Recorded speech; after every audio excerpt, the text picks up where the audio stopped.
সোমবার ওভালে চ্যাম্পিয়ন্স ট্রফিতে নিজেদের দ্বিতীয় ম্যাচে অস্ট্রেলিয়ার বিপক্ষে বাঁচা মরার লড়াইয়ে মাঠে নামবে বাংলাদেশ। টুর্নামেন্টে টিকে থাকতে হলে জিততেই হবে টাইগারদের। বাংলাদেশের অধিনায়ক মাশরাফি বিন মুর্তজা জানিয়েছেন জয়ের লক্ষ্য নিয়েই মাঠে নামবে তারা।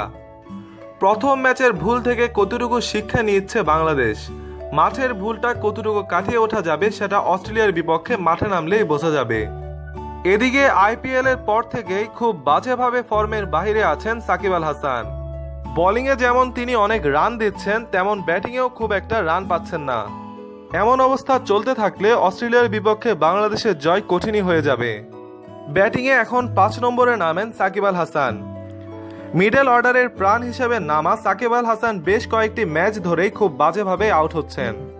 বিশ্বসেরা অলরাউন্ডার নিজের সজাতেই ফিরে আসবেন এ আশায় তাকে বারবার দলে সুযোগ দেওয়া হচ্ছে, অথচ বাংলাদেশ দলে সুযোগ পাচ্ছেন না মেহেদী হাসান মিরাজ, নাসির হোসেনের মতো প্লেয়াররা। চ্যাম্পিয়ন্স ট্রফির মতো বড় আসর আসলে সুযোগ দেওয়ার নয়, এখানে পরিপক্ক দল নিয়েই মাঠে নামতে হবে জয়ের লক্ষ্যে, নতুবা ৩০৫ রান করেও হারতে হবে ৮ উইকেটে।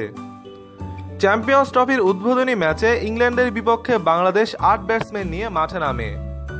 সেই সংবাদ কনফারেন্সে বলা হয়েছিল সাকিব আল হাসান ও মাহমুদুল্লাহ রিয়াদের মতো অফ স্পিনার আছে বলেই বাংলাদেশ এমন সাহস করেছে, কিন্তু সেদিন মাহমুদুল্লাহ রিয়াদকে দিয়ে করানো হয়নি একটি ওভারও। এদিকে সাকিব আল হাসানও ছিলেন উইকেট শূন্য।